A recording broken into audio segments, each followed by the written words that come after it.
Hello বন্ধুরা, episode শুরু হয় যেখানে আগের এপিসোড শেষ হয়েছিল। সূর্য সোলকে বাঁচিয়ে নিয়েছিল। পরে তারা দুজন একটা জায়গায় বসেছিল। তখন সূর্য তাকে জিজ্ঞেস করে যে, তোমার কি আগে কখনো কার অ্যাক্সিডেন্ট হয়েছিল যার জন্য তুমি রাস্তা পার হতে এত বেশি ঘাবড়িয়ে গেছিলে? সোল বলে, হ্যাঁ, তবে থেকে আমি রাস্তা পার হতে ভয় পাই। আমি জানি না আমার অ্যাক্সিডেন্ট কিভাবে হয়েছিল আর কে আমাকে বাঁচিয়েছিল, কেননা তখনকার সব স্মৃতি আমি ভুলে গেছি। তারপর সূর্য তাকে সরি বলে ভুল বুঝে এত কথা শুনিয়ে দেওয়ার কারণে। তারপর বলে, আসলে তো তুমি আমাকে প্রোটেক্ট করছিলে। আজকে তুমি আমার জন্য যা সব করেছো তার জন্য তোমাকে অনেক অনেক অনেক ধন্যবাদ। এটা শুনে সোল অনেক খুশি হয়। তখন সূর্য আবারও বলে, কিন্তু আমি এই কম্পিটিশনে ভাগ নেব, কেননা আমার নিজের উপরে অনেক বিশ্বাস আছে যে আমি এই কম্পিটিশনটা নিশ্চয়ই জিততে পারবো। তুমি আমার জন্য চিন্তা করো না, আমি তোমাকে প্রাউড ফিল করাবো। আর তুমি যে খারাপ স্বপ্নটা দেখেছিলে সেটাকেও বদলিয়ে দেবো। সূর্যর কথা শুনে সোল স্মাইল করলে এখানে এই সিনটা কট হয়ে পরের দিন কম্পিটিশনের দৃশ্যকে দেখানো হয়। সূর্য কম্পিটিশনের জন্য রেডি হচ্ছিল। সোলও এখানে তার কম্পিটিশন দেখতে এসে গেছিল। সূর্য তাকে এখানে দেখে অনেক খুশি হয়। কম্পিটিশন শুরু হয়। সূর্য অনেক ভালোভাবে সুইমিং করছিল। তাকে দেখে তার কোচ, তার বাবা আর রিনহুক অনেক খুশি হচ্ছিল। সোলও বসে বসে ভগবানের কাছে প্রার্থনা করছিল যেন সবকিছু ঠিকঠাকভাবে হয়ে যায়। কম্পিটিশন শেষ হওয়ার পর রেজাল্ট অ্যানাউন্স করা হলে জানা যায় যে সূর্য এই কম্পিটিশনটা জিতে গেছিল। সবাইরা খুশিতে অনেক জোরে চেঁচামেচি করতে লাগে। তখন সোল খুশি হয়ে সূর্যকে আরও কাছে থেকে দেখার জন্য আরও আগে চলে আসে। সূর্য ও সোলকে দেখে অনেক খুশি হয় যে তার মনের মানুষ আজকে তার জন্য এত খুশি হচ্ছে। তখন সূর্য গত রাতের কথা মনে করে। সে সোলকে তার বাড়ি পর্যন্ত ছাড়তে এসেছিল। তখন সোল তাকে গুড নাইটের সাথে সাথে আজকের ম্যাচের জন্য বেস্ট অফ লকও বলে তার ঘরে চলে গেছিল। তখন সূর্য তাকে একসাথে অনেকগুলো ফ্লাইং কিস দিয়েছিল, কেননা তার জন্য এটা কোনো স্বপ্ন চেয়ে কম ছিল না যে সে যাকে পছন্দ করে সেও এখন তার পাশে হয়ে গেছে, নিজের নেওয়া ডিসিশনেও সাপোর্ট করছে। তারপর সে যাওয়ার জন্য পিছনে ফেললে তার বেস্ট ফ্রেন্ড ইনহিউকে দেখে শকড হয়ে যায় আর তার হাতের থেকে তার কোটটাও নিচে পড়ে যায়। ইনহিউক ও সূর্যকে এসব করতে দেখে অবাক হয়ে গেছিল। তখন সূর্য সিচুয়েশনকে সামলানোর জন্য তাকেও ফ্লাইং কিস দিতে লাগে। ইনহিউক ও সূর্যকে এসব করতে দেখে শকড হয়ে গেছিল আর তার হাতে থাকা জিনিসগুলো নিচে পড়ে গেছিল। দুজনের জন্য এই সিচুয়েশনটা অনেক অকওয়ার্ড ছিল। সূর্য এইভাবে তাকে ফ্লাইং কিস দিতে দিতে ভিতরে চলে যায়। এরপর দুজনকে সূর্যের রুমে দেখানো হয়। ইনহুক তাকে বলছিল যে, তুমি এসবের ব্যাপারে শিওর তো, কেননা সোল আগে তো তেসংকে পছন্দ করতো। সূর্য বলে, তাতে কি হয়েছে, সে এখন কিন্তু আমার আগে পিছে ঘুরছে। কালকের কম্পিটিশনটা আমাকে জিততে তো দাও, তারপর আমি সোলকে আমার মনের কথা বলে দেবো যে আমি তাকে কত বেশি পছন্দ করি। তখন ইনহুক বলে, তোমাকে এসব যত সহজ মনে হচ্ছে আসলে কিন্তু মনের কথা বলাটা এত সহজ নয়, তাই ঠিক সময় আসার অপেক্ষা করো। এটা শুনে সূর্য চুপ হয়ে যায়। সিন প্রেজেন্টে আসলে সূর্য মনে ভাবে, আমি কম্পিটিশন তো জিতে গেছি, তাই আমি আজই সোলকে আমার মনের কথাটা বলে দেব। তারপর সূর্য সোলকে বাইরে বেড়াতে নিয়ে আসে। সোল তাকে কিন্তু বলছিল যে সবার আগে তোমাকে তোমার বাবার সাথে দেখা করাটা উচিত, কেননা সে আজকে তোমার জন্য অনেক বেশি খুশি হয়েছিলেন। সূর্য বলে, হ্যাঁ, আমি ঘরে গিয়ে বাবার সাথে দেখা করে নেব। তারপর সে সোলকে কোনো রেস্টুরেন্টে নিয়ে যাবে আর সেখানে গিয়ে তার মনের কথাটা বলতে পারবে। এসব মনে করতে করতে সে অনেক কনফিউজ হয়ে গেছিল। তখন সোল তাকে যা জিজ্ঞেস করে সে শুধু হেঁতেই উত্তর দেয়। তার এমন বিহেভিয়ার দেখে সোল মনে করে যে তার মুড আজকে ভালো নেই। সূর্য তখন এক ভালো রেস্টুরেন্ট খুঁজে পেয়ে গেছিল তার মনের কথা বলার জন্য। সে সোলকে সেখানে যেতে বলতো তার আগেই সোল নিজের ফেভারিট রেস্টুরেন্টকে দেখে সেদিকে দৌড় দিয়ে পালায়। সূর্য তো এটা দেখে বেশ অবাক হয়। এরপর তাদেরকে সেই রেস্টুরেন্টে দেখানো হয়। রেস্টুরেন্টে অনেক ভিড় ছিল, তাই সূর্য তার মাথায় হাত দিয়ে বসে পড়ে যে এখন আমি কি করব। তারপর সোলের দিকে তাকিয়ে তার মুখে হাসি দেখে সেও খুশি হয়ে যায়। খাবার আসলে সূর্য নিজের খাবারের বাটিটাকে ভালোভাবে সাজিয়ে সোলকে দিয়ে বলে, নাও তুমি এটা খাও। এটা থেকে সোল অনেক খুশি হয় আর সূর্যের দিকে তাকিয়ে বলে, আমি অনেক লাকি ফ্যান, আমার চেয়ে লাকি ফ্যান এই ওয়ার্ল্ডে আর কেউ হয়ে থাকবে না, কেননা আমি সূর্যর হাতে সাজানো খাবারটা এখন খাবো। সোলের কথা শুনে সূর্য প্রথমে তো অনেক খুশি হয়। তখন তার মনে একটা প্রশ্ন আসে যে সোল তো তেসঙ্গেরও ফ্যান। তাই সে সোলকে জিজ্ঞেস করে যে, আমাকে বলো তো, তুমি কার বড় ফ্যান, তেসঙ্গের গানের না আমার সুইমিংয়ের?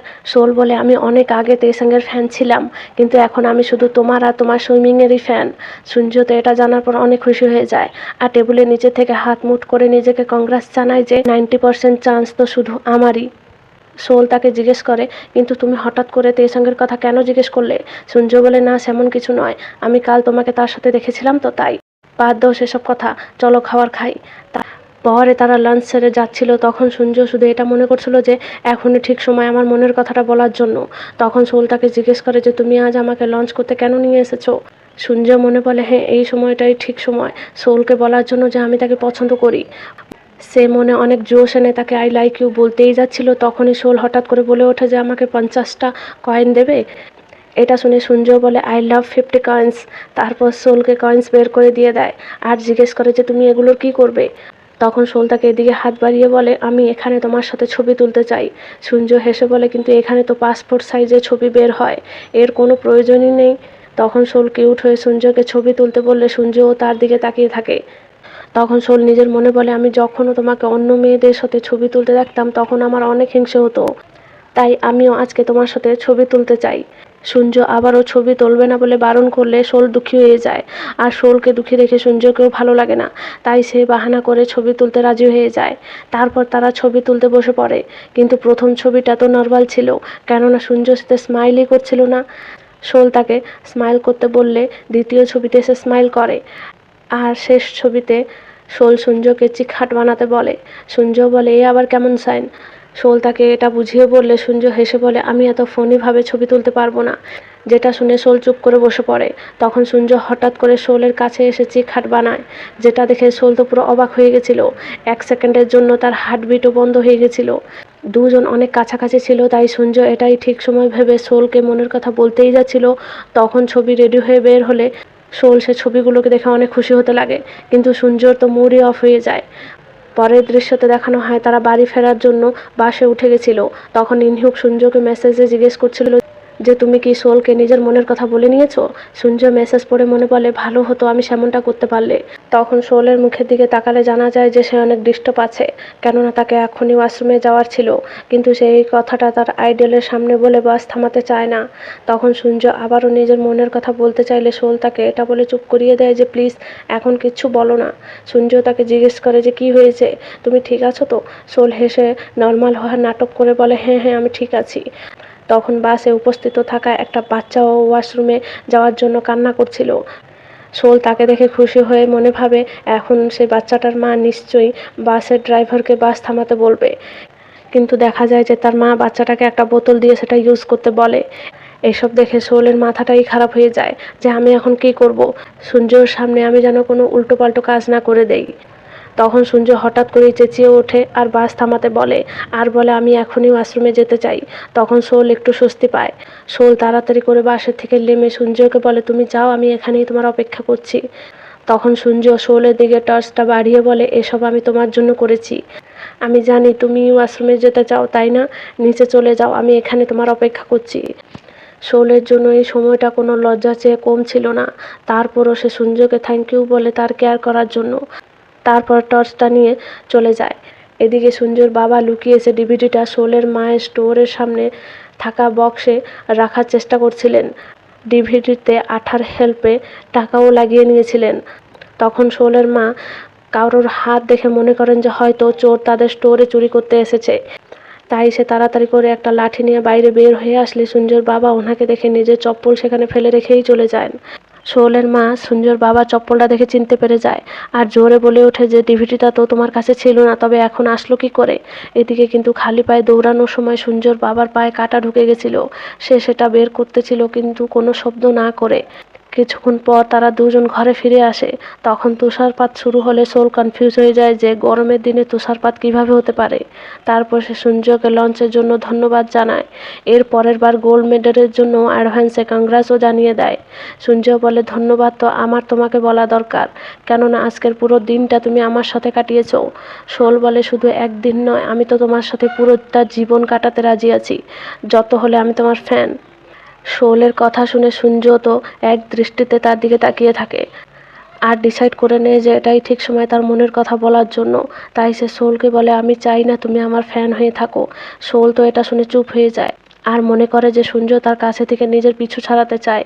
সূর্য কিন্তু এসব এই জন্য বলছিল যে সে যেন সোলকে বলতে পারে যে আমি চাই না তুমি আমার ফ্যান হয়ে থাকো, আমি তো তোমাকে আমার গার্লফ্রেন্ড বানাতে চাই।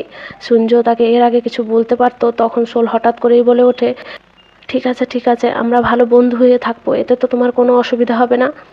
সূর্য তো সোলের এই কথার আগে আর কিছুই বলতে পারে না। উপরে বসে থাকা ইনহিউক যে নকল তুষারপাত করছিল সেও বিরক্ত হয়ে যায় যে এত সব করার পরও সূর্য কিভাবে তার মনের কথা তাকে বলতে পারলো না। পরে তারা দুজন সূর্য রুমে আসে। সূর্যর মন তো অনেক দুঃখ ছিল। তখন ইনহুক বলে, সব দোষ তোমার। তোমার কি দরকার ছিল এটা বলতে যে আমি চাই না তুমি আমার ফ্যান হয়ে থাকো? সূর্য ইনহিউকের এমন কথা শুনে তাকে পিল্লু দিয়ে মারতে লাগে। তখন ইনহিউক তাকে বলে, এতটুকু হার মেনে নিলে চলবে না। সে তোমাকে রিজেক্ট তো করেনি, তাই এখনও তোমার চান্স আছে। এটা শুনে সূর্য বলে, হ্যাঁ তুমি ঠিকই বলেছ। তারপর খাটে শুয়ে সোলের কথা মনে করে স্মাইল করতে লাগে। আর এখানেই এপিসোড 5 শেষ হয়। Thank you.